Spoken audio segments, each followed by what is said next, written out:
விளையாட்டு மைதானத்தில் சூரியன் சாய்ந்து கொண்டு இருந்தது. பள்ளிக்கூடம் முடிந்த பிறகு எல்லா நண்பர்களும் வீட்டுக்கு செல்ல தயாராக இருந்தனர். ஆனால் கார்த்திக் மற்றும் அரவிந்த் மட்டும் என்னவோ பேசிக்கொண்டே அமர்ந்திருந்தனர். அவர்கள் இருவரும் சிறிய வயதில் இருந்து மிக நெருங்கிய நண்பர்கள். கார்த்திக், உன் முகத்தை பார்த்தால் என்னோ பொறுக்காமல் இருப்பது போல தோன்றுகிறது. என்ன நடந்தது? எந்தவித அசௌகரியமும் இல்லை. நான் இப்போ எதுவும் பேச விரும்பவில்லையோ. நீ எதையோ மறைக்க முயற்சிக்கிறாய். என்னை நம்பு, என்னுடன் நீ பேசலாம். கார்த்திக் சிறிது நேரம் மௌனமாக இருந்தான். ஆனால் அவன் மனதில் ஒரு சுமை போல இருந்தது.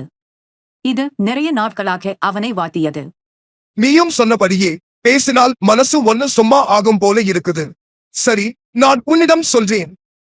என் பள்ளி மதிப்பெண்கள் குறைவாகவே வந்து கொண்டிருக்கிறது. எப்படித்தான் நான் முயற்சி செய்தாலும் நல்ல மதிப்பெண்கள் வரவில்லை. இந்த மாதிரிதான் எப்பவும் நடக்குது. எதையோ தவறாகவே பண்ணுகிறேனோ என்ற பயம் என் மனதை வலிக்க வைக்குதையோ. நீ எதையோ மறைக்க முயற்சிகா, அதுவா? இந்த விஷயம் முன்னே இவ்வளவு சோர்வடைய செய்கிறது. நீ எல்லா நேரமும் மூளையை பார்த்து கொண்டிருப்பதற்கு காரணம் இதுதானா? ஆமா, இந்த விஷயத்தால் மனதில் பெரும் அழுத்தம் படுகிறது.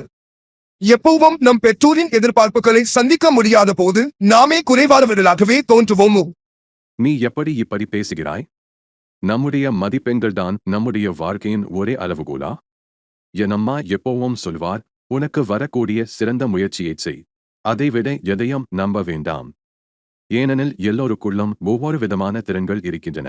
அதனை உணர்த்தும் நேரம் மாறுபடும். நீ உன் படிப்பில் மட்டும் கவனம் செலுத்துகிறாய், ஆனால் உன் திறமைகள் வேறு எது? நீ வரையும் பாட்டும் பாடுவதில் நல்லவனே. ஆமாம், ஆனால் அவையெல்லாம் என்ன பயன்?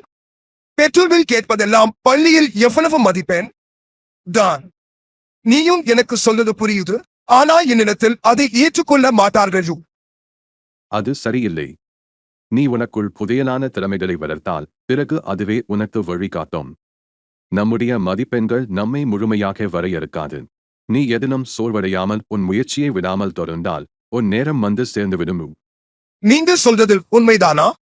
நிச்சயம். நீ நினைப்பதற்கு நேரம் கொடு. நீ செய்த முயற்சி அனைத்தையும் ஒரே மதிப்பெண்கள் குறைத்து விட முடியாது. உன் தனிப்பட்ட முயற்சிகளுக்கு நீ உன் பங்கை கொடு. இப்பொழுது கார்த்திக்கிற்கு சற்றே நிம்மதி கிடைத்தது. அதே நேரத்தில் ஒருவேளை அவன் இதுவரை பார்த்த கோணத்தை விட மற்ற கோணத்தையும் பார்க்க வேண்டும் என்று புரிந்தது.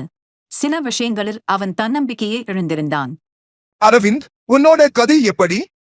நீ இதை பற்றி எப்படி இவ்வளவு அமைதியாக இருக்கிறாய்? அரவிந்த் சிரித்தான். சிறிது நேரம் தனக்கு பிடித்த குரலில் பேசத் தொடங்கினான். நீ என்னை நினைத்து நம்பிக்கையானவன் என்கிறாய். ஆனால் எனக்குத்தான் இப்படி இருந்தது. ஆரம்பத்தில் எனக்கே என் நம்பிக்கை இல்லாமல் போய்விட்டது. நான் எதற்கும் தகுதி இல்லாதவன் என எண்ணினேன். எதிலும் தோல்வியடைந்தவன் என்று நினைத்தேன். ஆனால் என்னுடைய தாயார் ஒரு நாள் என்னுடன் காத்திருந்தாள். அவள் என்னிடம் சொன்ன வார்த்தைகள் இப்போதும் என் மனதில் விளங்குகின்றன. அவள் என்ன சொன்னாள்? அவள் சொன்னாள், நீ எதற்காக பிறந்தாய் என்பதை உணர்வது நம் பாதையை தீர்மானிக்கும். அங்கே வெற்றிக்காக பந்தயம் இல்லை. ஆனால் உன் பாதையை நீ கண்டுபிடிக்க வேண்டும். உன்னால் எதை செய்தாலும் அதை சாதிக்கவும் உன்னை வளர்த்துக் கொள்ளவும் உன் பொறுப்பு. அவள் சொன்ன வார்த்தைகள் எனக்கு ஒளியாகின. அந்த நாளில் இருந்து நான் எந்த பயமும் இல்லாமல் என் பாதையில் பயணிக்க ஆரம்பித்தேன். அப்போ நீ இவ்வளவு சுலபமா நம்பிக்கையுடன் இருந்தது இல்லை, சரியா? ஆம், அது எளிதல்ல. ஆனால் நம்மில் ஒவ்வொருவருக்கும் வாழ்க்கையில் சில நிலைகளை கடந்து செல்ல வேண்டும். நம்முடைய பயணத்தில் சோதனைகள் வரும். அது நமக்கு எப்படி சிந்திக்கிறது என்பதை மாற்றுகின்றனையும். அப்படி என்றால் நானும் இப்போது மாற்றங்கள் செய்ய ஆரம்பிக்க வேண்டுமா? நிச்சயமாக. நீ உன் முயற்சியில் உறுதியுடன் இருந்தால் வழி கண்டுபிடிக்க முடியும். அதே நேரம் நீ உன்னுடைய திறமைகளை மதிக்கவும் வளர்த்துக் கொள்ளவும் கற்றுக்கொள்ள வேண்டும். கார்த்திக் இப்பொழுது சற்று அமைதியுடன் இருந்தான். அரவிந்தன் வார்த்தைகள் அவனுக்கு பேருதவி ஆனது. அவன் மனதில் நிறைய சந்தனங்களால் சுரண்டு கடந்த எண்ணங்கள் விரிவடைந்து சரியான வரையறைக்குள் வந்தது போல தெரிந்தது.